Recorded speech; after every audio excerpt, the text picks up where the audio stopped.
दोस्तों नमस्कार। मैं फिर एक बार हाजिर हूँ आने वाले परीक्षा के लिए महत्वपूर्ण विज्ञान के प्रश्नों को लेकर। यह जो प्रश्न होंगे वह सक्षमता परीक्षा के लिए अत्यंत महत्वपूर्ण साबित होंगे तथा बीपीएससी टीआरई के जो शिक्षक अभ्यर्थी हैं उनके लिए मील का पत्थर साबित होगा। तो आइए विज्ञान के लगभग 100 महत्वपूर्ण प्रश्नों को देखते हैं और उससे लाभ उठाते हैं। तो इससे पहले कि यह वीडियो शुरू किया जाए, यदि आप मेरे चैनल पर नए हैं तो सब्सक्राइब कर दें, बाकी लोग लाइक करें, कमेंट करें और ज़्यादा से ज़्यादा अपने मित्रों के पास शेयर करें। तो चलते हैं विज्ञान का आज पहला प्रश्न देखते हैं कि वायु का दाब जैसे जैसे घटता है वैसे वैसे द्रव का क्वथनांक इसमें क्या होगा? बढ़ता है, घटता है, स्थिर रहता है, इनमें से कोई नहीं। तो हम लोग शुरू से पढ़ते आए हैं कि वायु का दाब जैसे जैसे घटता है तो द्रव का क्वथनांक भी घटेगा। तो आगे बढ़ते हैं। गैस का द्रव में परिवर्तन कहलाता है। तो गैस से जब द्रव में परिवर्तन होता है तो उसको संघनन कहते हैं। इसी के आधार पर बादल से बारिश होती है। आगे बढ़ते हैं। वह ताप जिस पर ठोस द्रव में परिवर्तित होता है क्या कहलाता है? तो यह द्रवणांक कहलाता है। आगे बढ़ते हैं। पदार्थ के कणों को एक साथ बांध कर रखने वाला बल कहलाता है। तो यह आपको हो जाएगा अंतर आणविक बल। इसी के कारण जिस पदार्थ में अंतर आणविक बल जितना ही ज्यादा होगा वह पदार्थ उतना ही कठोर होगा। तो सबसे ज्यादा ठोस में यह अंतर आणविक बल जो होता है ज्यादा होता है, इसलिए ज्यादा वह ठोस होता है, उससे कम द्रव में होता है और सबसे कम गैस में होता है। आगे प्रश्न है, वह प्रक्रिया जिससे इनकी गंध वायु में चारों ओर फैल जाती है वह क्या कहलाती है? तो यह विसरण कहलाता है। विसरण के कारण कोई गंध जो होता है वायु में चारों ओर फैल जाता है। आगे देखते हैं। निम्न में से कौन पदार्थ का मौलिक गुण है? तो यह द्रव्यमान और आयतन जो होगा यह पदार्थ का मौलिक गुण होगा। आगे बढ़ते हैं। पदार्थ के कण क्या होते हैं? अति सूक्ष्म होते हैं, गतिज ऊर्जा युक्त होते हैं, एक दूसरे को आकर्षित करते हैं। इनमें से सभी तो हम जानते हैं कि पदार्थ के कण जो होते हैं अति सूक्ष्म कणों से मिलकर बना होता है। उनके बीच गतिज ऊर्जा भी होता है, एक दूसरे को वे आकर्षित भी करते हैं। तो इसलिए इसका ऑप्शन हो जाएगा डी, यानी कि यह सभी सही है। आगे प्रश्न देखते हैं। पदार्थ की कितनी अवस्थाएं होती है? 3, 4, 5, 6। तो पदार्थ की अवस्थाएं जो होती है 5 होती है। आगे बढ़ते हैं। निम्न में कौन पदार्थ का गुण नहीं है? तो घनत्व, संपीड्यता, तरंग दैर्ध्य, विसरण। तो इसमें हो जाएगा तरंग दैर्ध्य, क्योंकि तरंग दैर्ध्य जो होता है वह ध्वनि का गुण होता है। आगे बढ़ते हैं। किसकी संपीड्यता सबसे कम होती है? तो यह हो जाएगा ठोस की संपीड्यता सबसे कम होती है। संपीड्यता मतलब दबा के उसको और छोटा कर देना, बाहरी बल लगा के उसको दबा देना, इसको संपीड्यता कहा जाता है। तो यह सबसे कम जो होता है वह ठोस में होता है और सबसे ज्यादा गैस में होता है। आगे प्रश्न देखते हैं। निम्न में से किसका घनत्व तो सबसे अधिक होता है? ठोस का, द्रव का, गैस का, प्लाज्मा का। तो घनत्व तो सबसे ज्यादा होता है वह ठोस का होता है। आगे देखते हैं। किसी ठोस पदार्थ का सीधे वाष्प में परिवर्तन क्या कहलाता है? तो जब ठोस पदार्थ द्रव में न आकर सीधे वाष्प में चला जाए तो उसको बोलते हैं ऊर्ध्वपातन। इसी को अंग्रेजी में सब्लिमेशन भी बोलते हैं। यह कपूर में या फिनाइल्फ्थीन में यह पाया जाता है। आगे बढ़ते हैं। वाष्पन की प्रक्रिया से उत्पन्न होती है। तो वाष्पन की प्रक्रिया से ठंडक उत्पन्न होता है।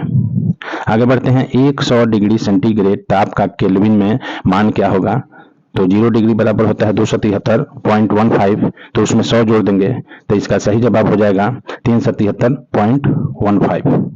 आगे देखते हैं। किसी पदार्थ का केल्विन में ताप 277.15 है तो सेल्सियस या सेंटीग्रेड में इसका मान क्या होगा? तो उसी फॉर्मूला पर यह भी बन जाएगा कि 0 डिग्री बराबर होता है 277.15। तो यदि 677 है तो यह 4 2 6 यानी 400 या डिग्री सेंटीग्रेड में हो जाएगा। आगे बढ़ते हैं। सौरमंडल में प्लाज्मा अवस्था की उत्पत्ति का कारण है निम्न ताप, उच्च दाब, उच्च ताप, इनमें से कोई नहीं। तो अत्यधिक ताप के कारण यानी उच्च ताप के कारण प्लाज्मा अवस्था उत्पन्न होता है। तो सही जवाब सी हो जाएगा। आगे बढ़ते हैं। गर्म करने पर गैस का आयतन, जब गर्म किया जाता है तो गैस का आयतन बढ़ जाता है। नेक्स्ट क्वेश्चन है। वायु में गीले कपड़े, आर्द्र वायु, सॉरी यहाँ मिसप्रिंट हो गया है, आर्द्र वायु में गीले कपड़े सूखते हैं। तो आर्द्र वायु जब होता है तो देर से जो गीले कपड़े होते हैं वो सूखते हैं। हवादार जगहों पर द्रव के वाष्पन का वेग हवादार जगहों पर द्रव के वाष्पन का वेग जो होता है वह बढ़ जाता है। तो इसका सही जवाब हो जाएगा आपको बी नंबर। नेक्स्ट प्रश्न है, निम्नलिखित में कौन सही नहीं है? पदार्थ सूक्ष्म कणों से बना है, पदार्थ के कण निरंतर गतिशील रहते हैं, ठोस पदार्थ का घनत्व द्रव से अधिक होता है, तो यह भी सही है, और ठोस पदार्थ का संपीड्यता द्रव से अधिक होता है, तो यह गलत है। ठोस पदार्थ का संपीड्यता द्रव से अधिक नहीं होता है बल्कि द्रव से कम होता है, और गैस में सबसे ज्यादा संपीड्यता का गुण पाया जाता है। ऊपर के प्रश्नों में देख चुके हैं, तो इसका सही जवाब डी हो जाएगा। आगे बढ़ते हैं, तापमान बढ़ाने पर कोई ठोस पदार्थ, तापमान जब बढ़ता है तो क्या होता है? द्रव में परिवर्तित हो जाता है, बिना द्रव में बदले सीधे गैसीय अवस्था में चला जाता है, अपरिवर्तित रह सकता है, उपरयुक्त सभी। तो यह तापमान बढ़ाने पर ठोस पदार्थ में यह सभी गुण पाए जाते हैं, तो सही ऑप्शन डी हो जाएगा। आगे बढ़ते हैं, निम्न में किसका ऊर्ध्वपातन होता है यानी सब्लिमेशन होता है? तो इसमें गंधक, आयोडीन, मैग्नीशियम, ब्रोमीन हो जाएगा, तो इसमें सही उत्तर इसका आयोडीन हो जाएगा। तो इसको देखेंगे, सही उत्तर इसका आयोडीन हो गया। आगे बढ़ते हैं, निम्नलिखित में कौन पदार्थ है? गंध, ठंडा, प्रेम, ठंडा पेय। तो जो ठंडा पेय है वह पदार्थ होता है। आगे बढ़ते हैं, निम्नलिखित में कौन पदार्थ नहीं है? तो हवा, जल, स्नेह, भोजन। तो यह स्नेह जो होता है वह पदार्थ नहीं है, स्नेह, प्यार, यह जो है वह पदार्थ नहीं है, बल्कि हवा, जल, भोजन यह सभी पदार्थ के अंतर्गत आते हैं, पदार्थ के इनमें गुण पाए जाते हैं। तो अगला प्रश्न देखते हैं, किस अवस्था में अणुओं की ऊर्जा अधिकतम होती है? तो अणुओं की अधिकतम ऊर्जा जो होता है वह ठोस में, द्रव में, गैस में, इनमें से कोई नहीं, तो सही जवाब गैस में हो जाएगा। आगे प्रश्न देखते हैं, किस अवस्था में अणुओं की ऊर्जा सबसे कम होती है? तो ठोस अवस्था में जो होता है अणुओं की ऊर्जा सबसे कम होता है। आगे बढ़ते हैं, निम्नलिखित में द्रव में कौन अनिश्चित है यानी द्रव में कौन सा गुण नहीं पाया जाता है या अनिश्चित क्या होता है? तो द्रव में जो होता है या घनत्व जो होता है वह निश्चित होता है, आकार जो होता है अनिश्चित होता है, आयतन भी निश्चित होता है, यानी 1 लीटर पानी यदि बर्तन किसी भी बर्तन में रखेंगे तो भले ही वह आयतन उसका घनत्व सेम रहेगा, लेकिन आकार वह उस बर्तन के आकार के अनुसार हो जाएगा। तो इसका सही जो जवाब हो जाएगा वह आपको बी हो जाएगा, यानी आकार अनिश्चित होता है। आगे बढ़ते हैं, बर्फ का एक टुकड़ा जल की सतह पर तैरता रहता है क्योंकि यह जल से भारी होता है, बर्फ और जल का घनत्व समान होता है, बर्फ जल से हल्की होती है, बर्फ का घनत्व जल से अधिक होता है। तो इसका सही जवाब हो जाएगा बर्फ जल से हल्की होती है, इस कारण से बर्फ का टुकड़ा जो होता है जल के सतह पर तैरता रहता है। तो आगे देखते हैं प्रश्न, शुष्क बर्फ क्या है? तो शुष्क बर्फ जो होता है, ठोस कार्बन डाइऑक्साइड को हम लोग शुष्क बर्फ, ड्राई आइस के नाम से जानते हैं। तो यह हो जाएगा ठोस कार्बन डाइऑक्साइड। आगे प्रश्न देखते हैं, निम्नलिखित में से कौन तरल पदार्थ नहीं है? तो तरल पदार्थ या जल है तरल पदार्थ, पारा है तरल पदार्थ, हवा है तरल पदार्थ, इसमें जो लोहा है वह तरल पदार्थ नहीं है या ठोस पदार्थ है। आगे देखते हैं, किसी पदार्थ के इकाई आयतन का द्रव्यमान को क्या कहते हैं? तो इकाई आयतन के द्रव्यमान को घनत्व कहते हैं। आगे बढ़ते हैं, एक गिलास पानी में 2 चम्मच चीनी मिलाने पर भी उसके जल के स्तर में कोई परिवर्तन नहीं होता है क्योंकि चीनी के कण वाष्पीकृत हो जाते हैं, जल के कणों के बीच व्यवस्थित हो जाते हैं, जल के कणों से जुड़ जाते हैं, इनमें से कोई नहीं। तो जब हम चीनी को पानी में मिलाते हैं तो जल के कणों के बीच जो खाली स्थान होता है उसमें चीनी के कण घुल के व्यवस्थित हो जाते हैं। सही उत्तर इसका बी हो जाएगा। आगे प्रश्न देखते हैं, निम्न में से किसमें अंतराण्विक स्थान सर्वाधिक होता है? जल में, हवा में, मिट्टी में, आग में। तो सही जवाब इसका हो जाएगा आपको हवा हो जाएगा। आगे बढ़ते हैं, दाब के प्रभाव से पदार्थ का आयतन कम होने की क्रिया को क्या कहते हैं? दाब के प्रभाव से पदार्थ के आयतन को कम होने की क्रिया संपीड्यता कहलाती है। आगे बढ़ते हैं, निम्न में से कौन सबसे अधिक संपीड्य है? तो पहले भी बताए हैं कि जो हवा होगा वह सबसे ज्यादा यानी गैस सबसे ज्यादा संपीड्य होगा, उसे कम द्रव होगा और सबसे कम संपीड्यता का गुण ठोस में पाया जाएगा। आगे देखते हैं, जिस तापक्रम पर द्रव के वाष्प का दाब वायुमंडलीय दाब के बराबर हो जाता है उस द्रव का क्या होता है? उस द्रव को क्या कहते हैं? तो उस द्रव को हम उस अवस्था को हम क्वथनांक कहते हैं। आगे बढ़ते हैं, निम्नलिखित में से कौन पदार्थ का गुण नहीं है? तो हम जानते हैं पदार्थ का गुण जो है स्थान घेरना है, द्रव्यमान होना है, आयतन होना है, नंगी आंखों से दिखाई नहीं देना, यही पदार्थ का गुण नहीं है। आगे, किसी गैस का द्रव में परिवर्तित हुए बिना सीधे ठोस अवस्था में परिवर्तित होने की क्रिया क्या कहलाती है? तो यह ऊर्ध्वपातन कहलाता है, सब्लिमेशन कहलाता है। आगे बढ़ते हैं, 0 डिग्री का मान केल्विन स्केल में क्या होता है? तो बताए हैं 273 डिग्री केल्विन होता है। तो सही उत्तर इसका ये हो जाएगा। आगे प्रश्न है, निम्न में से कौन ठोस नहीं है? मोम यह ठोस है, गंधक यह भी ठोस है, मैग्नीशियम यह भी ठोस है, पारा जो है यह द्रव अवस्था में पाया जाता है। तो सही जवाब इसका डी हो जाएगा। आगे बढ़ते हैं, निम्न में द्रव को चुने। तो इसमें जल, वाष्प, जल, हवा, तो इसमें दो बार जल आया है, इसलिए इसके ऑप्शन में कुछ गलत हो गया है, तो कोई इसमें ऑप्शन नहीं होगा, इसलिए इसमें जल मान देंगे। जल 2 बार आया है, जल की जगह पर दूसरा पदार्थ यहाँ पर लिख देंगे, तो इसमें से इस प्रश्न सही बना रहेगा, उत्तर सही हो जाएगा। निम्न में द्रव को चुने, तो द्रव जल है इसमें। आगे बढ़ते हैं, हमारे आसपास उपस्थित पदार्थ कितनी अवस्थाओं में होता है? तो हमारे जो आसपास उपस्थित पदार्थ है वह या तो ठोस होते हैं, या द्रव होते हैं, या गैस अवस्था में होते हैं। तो यहाँ हम सी ऑप्शन को सही मानेंगे, क्योंकि ठोस, द्रव, गैस ही हमारे चारों ओर अवस्था में पाए जाते हैं पदार्थ की अवस्था में। तो अगला प्रश्न देखते हैं, कणों के बीच का आकर्षण बल किसमें सबसे अधिक होता है? यह भी बताए ऊपर कि सबसे ज्यादा जिसके बीच आकर्षण बल होगा वह पदार्थ सबसे कठोर होगा। तो इसमें सही जवाब ये हो जाएगा, यानी ठोस। आगे बढ़ते हैं, अमोनियम क्लोराइड को गर्म करने पर क्या होता है? तो अमोनियम क्लोराइड को गर्म करने पर ऊर्ध्वपातन होता है, यह मिसप्रिंट हो गया है। आगे बढ़ते हैं, 470 डिग्री केल्विन का मान सेल्सियस में होगा। तो यह हो जाएगा, उसमें से 470 डिग्री में से 273 घटा देंगे, तो यह आपका सही उत्तर जो हो जाएगा वह 97 डिग्री सेल्सियस हो जाएगा। आगे बढ़ते हैं, किसी ठोस के इकाई द्रव्यमान को द्रव अवस्था में बदलने में बिना ताप बदले जितनी ऊष्मा लगती है, उस ठोस वह ऊष्मा ठोस का क्या कहलाता है? तो यह द्रवण ऊष्मा कहलाता है, यानी वह ताप जिस पर कोई ठोस द्रव अवस्था में बदलने लगता है उसको द्रवण ताप बोलते हैं। निम्न में से कौन पदार्थ समान अवस्था नहीं है? पदार्थ की समान अवस्था नहीं है, तो यह प्लाज्मा जो होता है वह ठोस, द्रव, गैस से अलग है, लेकिन यह भी पदार्थ का ही रूप है, लेकिन हम लोगों के अगल बगल नहीं पाया जाता है, तो इसलिए यह असमान अवस्था है। तो उत्तर सही इसका हो जाएगा डी। आगे बढ़ते हैं, वायुमंडलीय दाब पर 1 किलोग्राम द्रव को उसके द्रवणांक पर गैसीय अवस्था में परिवर्तित करने के लिए आवश्यक ऊष्मा को क्या कहते हैं? तो इसका सही जवाब हो जाएगा वाष्पीकरण की गुप्त ऊष्मा। आगे बढ़ते हैं, निम्न में कौन पदार्थ नहीं है? यहाँ भी दिया है, चुनना है कौन पदार्थ नहीं है। तो बालू पदार्थ है, हवा पदार्थ है, बादल पदार्थ है, या सूर्य का प्रकाश जो है यह पदार्थ के अंतर्गत नहीं आता है। अगला प्रश्न है, पदार्थों के विसरण की दर के लिए कौन सा क्रम सही है? तो या ठोस, द्रव, गैस, गैस व ठोस, द्रव, ठोस, गैस, ठोस, गैस, द्रव। तो इसका सही जवाब जो हो जाएगा विसरण के लिए यह हो जाएगा ठोस, उससे ज्यादा होता है द्रव में, और सबसे ज्यादा होता है विसरण का गुण वह गैस में होता है। तो सही जवाब इसका ए हो जाएगा। आगे बढ़ते हैं, वाष्पीकरण की क्रिया द्रव में किस भाग में होती है?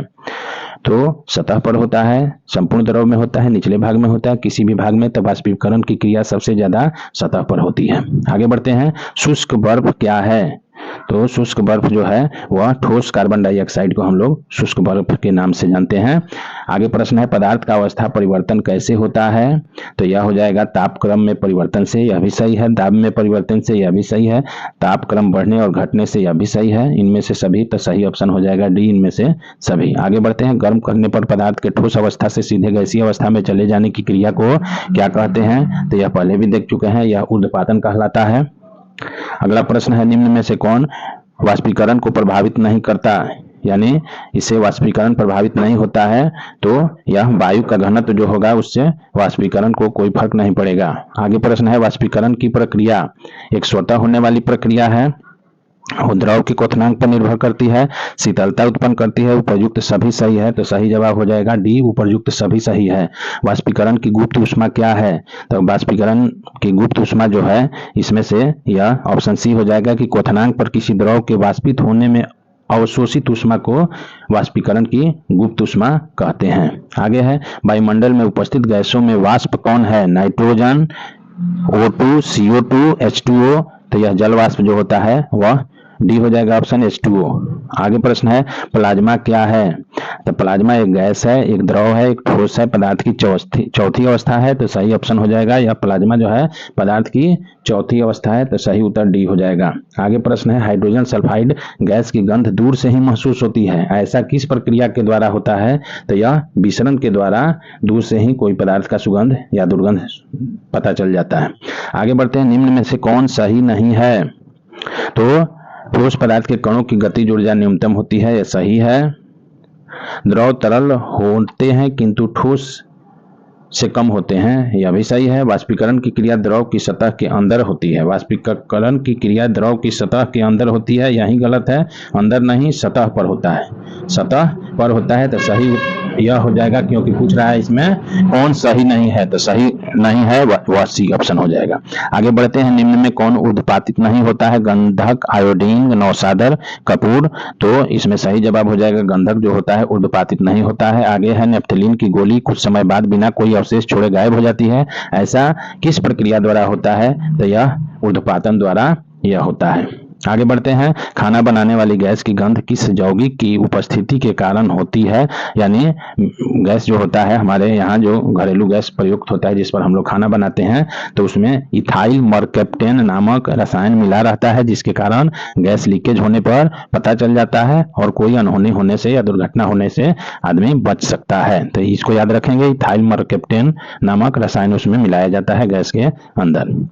अगला प्रश्न है, वाष्पीकरण की क्रिया से ठंडक होती है, ऊष्मा उत्पन्न होती है, तापक्रम में कोई परिवर्तन नहीं होता है, इनमें से कोई नहीं। तो हम सभी जानते हैं वाष्पीकरण की क्रिया से ठंडक महसूस होती है। आगे है, जल, पेट्रोल और सीमेंट के वाष्पीकरण का दर यहाँ मिसप्रिंट हो गया है। वाष्पीकरण की दर की सही क्रम क्या है? तो यह हो जाएगा आपको, पेट्रोल में सबसे ज्यादा वाष्पीकरण होता है, उसके बाद एस्पिरिट और उसके बाद जल आता है। तो सबसे यह सही जवाब हो जाएगा, यानी जल, पेट्रोल और एस्पिरिट। यहाँ एस्पिरिट होना चाहिए, मिसप्रिंट हो गया है। तो सबसे ज्यादा वाष्पीकृत पहले पेट्रोल होता है, उसके बाद एस्पिरिट, उसके बाद जल। तो सही उत्तर सी हो जाएगा। आगे बढ़ते हैं, 67 ठोस पदार्थों का संपीड़न पहले भी बता चुके हैं, द्रव और गैस से कम होता है। तो सही जवाब इसका डी हो जाएगा। आगे बढ़ते हैं, सही कथन को चुने। तो यह हो जाएगा, द्रव को गैसों की अपेक्षा आसानी से संपीड़ित किया जा सकता है, यह गलत है। गैसों का विसरण नहीं होता है किंतु द्रवों का विसरण होता है, यह भी गलत है। ठोस पदार्थों की आकृति और उसके आयतन निश्चित होते हैं, यह सही जवाब है। गैसों के कणों के बीच का अंतराण्विक बल ठोस या द्रव की तुलना में कम होता है, यह गलत है। तो सही जवाब इसका सी हो जाएगा। आगे देखते हैं, पदार्थ के कणों के बीच उपस्थित आकर्षण बल को क्या कहते हैं? तो यह हो जाएगा अंतराण्विक बल हो जाएगा। जो कणों के बीच बल लगता है उसको अंतराण्विक इंट्रामोलेकुलर फोर्स के नाम से जानते हैं। अगला है, प्लाज्मा पदार्थ की कौन सी अवस्था है? तो प्लाज्मा पदार्थ की चौथी अवस्था है। आगे देखते हैं, सिलेंडर में भरा हुआ द्रवित पेट्रोलियम गैस यानी एलपीजी में यह एक द्रव है, एक गैस है, एक ठोस है, इनमें से कोई नहीं। तो यह एक द्रव अवस्था में रहता है। तो सही उत्तर ये हो जाएगा, यह एक द्रव है। आगे है, किसी खौलते हुए द्रव का तापमान स्थिर रहता है। आगे, किसी ठोस पदार्थ का द्रवणांक उसके द्रव रूप का क्या होता है? या हिमांक होता है। आगे बढ़ते हैं, निम्नलिखित में कौन कपड़ा गर्मियों के समय में अधिक आरामदेह होता है? तो सूती कपड़ा जो होता है गर्मियों में आरामदेह होता है शरीर के लिए। आगे बढ़ते हैं, वाष्पीकरण की क्रिया किस तापक्रम पर होती है? तो वाष्पीकरण की क्रिया जो होता है वह सामान्य तापक्रम पर होता है। आगे बढ़ते हैं, निम्न में से कौन ठोस पदार्थ का गुण नहीं है? तो यह बहाव जो है वह ठोस पदार्थ का गुण नहीं है, ठोस पदार्थ बहता नहीं है, यह द्रव का गुण है। आगे प्रश्न है, किसी द्रव पदार्थ का वाष्पीकरण तेज करने के लिए उसे निम्न में से किसमें रखेंगे? तो उसको खुली थाली में, यानी आयतन जितना उसका ज्यादा होगा वह उतना ही तेजी से वाष्पीकृत होगा। तो बोतल, गिलास या फ्रिज में रखने की अपेक्षा थाली में उसको रखेंगे, ज्यादा जगह छेकेगा तो वह ज्यादा वाष्पीकृत होगा। तो सही उत्तर इसका सी हो जाएगा। आगे बढ़ते हैं, गैस से द्रव अवस्था में परिवर्तन होने की क्रिया क्या कहलाती है? गैस से द्रव अवस्था में परिवर्तन होने की क्रिया संघनन कहलाता है।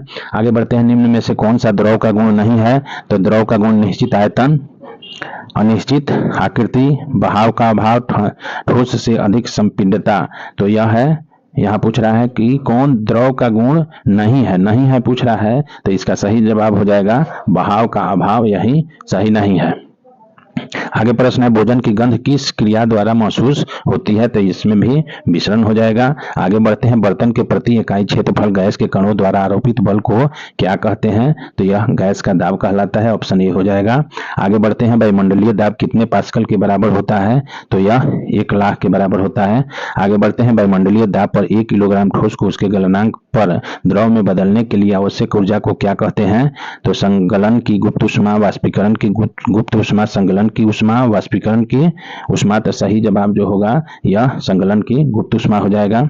आगे बढ़ते हैं, निम्न में कौन ऊर्ध्वपातित होता है, तो यह हो जाएगा शुष्क बर्फ जो होता है ऊर्ध्वपातित होता है। आगे बढ़ते हैं, शुष्क बर्फ क्या है, तो यही ठोस कार्बन डाइऑक्साइड, ऑप्शन ए हो जाएगा इसका सही जवाब। आगे बढ़ते हैं, गैस के कणों द्वारा बर्तन पर आरोपित बल क्या है, तो यह गैस का दाब हो जाएगा। अगला प्रश्न है, निम्नलिखित में द्रव में कौन निश्चित है, आकार, यह निश्चित नहीं होता है, वेग, घनत्व, आयतन, तो यह आयतन निश्चित नहीं होता है, सही जवाब डी हो जाएगा। आगे देखते हैं, 10 डिग्री सेंटीग्रेड तापक्रम बराबर होता है कितने केल्विन के, तो 273 में 10 जोड़ देंगे तो यह हो जाएगा 283, यानी ऑप्शन सी हो जाएगा। अगला प्रश्न देखते हैं, जब वाष्प संघनित होता है तो वह ऊष्मा अवशोषित करती है, गलत है, वह ऊष्मा उत्सर्जित करती है, गलत है, उसका ताप बढ़ जाता है, गलत है, उसका ताप घट जाता है, सही उत्तर डी हो जाएगा। आगे बढ़ते हैं, सही कथन को चुने। पदार्थ पंच तत्वों से बना होता है, पदार्थ के कणों के बीच कोई रिक्त स्थान नहीं होता है, पदार्थ कणों से बना होता है, पदार्थ के कणों के बीच कोई विकर्षण नहीं होता है, तो सही जवाब इसका यह हो जाएगा। बाकी ए, बी और डी ऑप्शन जो है वह गलत है। कौन सा कथन सही नहीं है, तो ये ठोस के कण स्थिर होते हैं, द्रव के गतिशील, वाष्पीकरण से गर्मी पैदा होती है, पदार्थ के कणों के बीच परस्पर आकर्षण बल होता है, इनमें से कोई नहीं। तो यहाँ पूछ रहा है आपको प्रश्न कि कौन सा कथन सही नहीं है, तो सही नहीं है वह सी ऑप्शन हो जाएगा, पदार्थ के कणों के बीच परस्पर आकर्षण होता है, पदार्थ के कणों के बीच परस्पर आकर्षण होता है, यहाँ नहीं है पूछ रहा है। तो सही में क्या है कि पदार्थ के कणों के बीच परस्पर आकर्षण होता है, तो यह नहीं है, तो उत्तर सी हो जाएगा। उसके बाद है, वाष्पीकरण की गुप्त उष्मा क्या है, तो वाष्पीकरण की गुप्त उष्मा जो है इसमें ऑप्शन जो दिया है वह डी ऑप्शन हो जाएगा। क्वथनांक पर 1 किलोग्राम दाब को वाष्पित होने में अवशोषित उष्मा को क्या बोलते हैं, वाष्पीकरण की गुप्त उष्मा। आगे बढ़ते हैं, किस पदार्थ के आवृत्ति और आयतन दोनों अनिश्चित होते हैं, तो यह ठोस जो होता है उसका आकृति और आयतन दोनों अनिश्चित होता है। सॉरी, किस पदार्थ के आकृति और आयतन दोनों अनिश्चित होता है, तो यह ठोस हो जाएगा। अगला प्रश्न है, निम्न में पदार्थ को चुने, तो आकाश, आग, बादल, धूप, तो यह बादल जो हो जाएगा वह पदार्थ है। निम्न में किस तापक्रम पर जल द्रव अवस्था में बदल जाता है, तो द्रव अवस्था में 20 डिग्री सेंटीग्रेड पर बदल जाता है, सही उत्तर इसका डी हो जाएगा। दाब बढ़ाने पर किसी द्रव का क्वथनांक क्या होता है, तो वह बढ़ जाता है, सही ऑप्शन ए हो जाएगा। बर्फ के टुकड़े का गर्म करने पर वह पिघलने लगता है किंतु तापक्रम स्थिर रहता है, दी जा रही उष्मा कहाँ चली जाती है, तो यह सही उत्तर इसमें हो जाएगा, गुप्त उष्मा में परिवर्तित हो जाता है, सही है। बर्फ के कणों को स्वतंत्र गति के योग्य बनाती है, यह भी सही है। गर्म की जा रही सामग्री में छुपी रहती है, यह भी सही है, तो इसका ऑप्शन डी सही हो जाएगा। आगे बढ़ते हैं, बर्फ जल के ऊपर तैरता है क्योंकि, यह पहले भी प्रश्न आ चुका है, तो इसका सही उत्तर हो जाएगा, बर्फ के घनत्व जल के घनत्व से कम होता है, इसलिए बर्फ का टुकड़ा जो होता है वह जल के ऊपर तैरता है। आगे है, वायु है, ठोस, द्रव, गैस, प्लाज्मा, तो वायु क्या हो जाएगा, गैस हो जाएगा। आगे प्रश्न देखते हैं, धातु की बाल्टी है, द्रव, ठोस, गैस, BC, तो यह हो जाएगा धातु की बाल्टी जो है ठोस है। आगे है, दूध है, एक ठोस, द्रव, गैस, इनमें से कोई नहीं, ठोस, द्रव, गैस, तो इसमें से सही उत्तर हो जाएगा, यह मिसप्रिंट हो गया है, यहाँ द्रव होना चाहिए, तो सही उत्तर हो जाएगा द्रव। आगे बढ़ते हैं, स्पंज है, स्पंज क्या है, यह ठोस है। आगे है, गैस के कणों के बीच आकर्षण बल होता है, यह सबसे कम हो जाएगा, यह क्या हो जाएगा, सबसे कम हो जाएगा। आगे है, गैसों की संपीड्यता होती है, तो गैसों की संपीड्यता अत्यधिक होती है, तो यह ए हो जाएगा। 20 का मान केल्विन स्केल में होगा तो उसमें 20 जोड़ देंगे 273 में, तो यह हो जाएगा 293 केल्विन हो जाएगा। तो इस प्रकार आज का यह 105 प्रश्नों का विज्ञान का, जो कि आने वाले सक्षमता परीक्षा और बीपीएससी टीआरई के लिए अति महत्वपूर्ण है। यह आपको वीडियो कैसा लगा, लाइक करें, कमेंट करें, ज़्यादा से ज़्यादा अपने मित्रों को शेयर करें, और जो भी हमारे बंधु नए हैं हमारे चैनल पर वे सब्सक्राइब कर दें चैनल को। Thank you.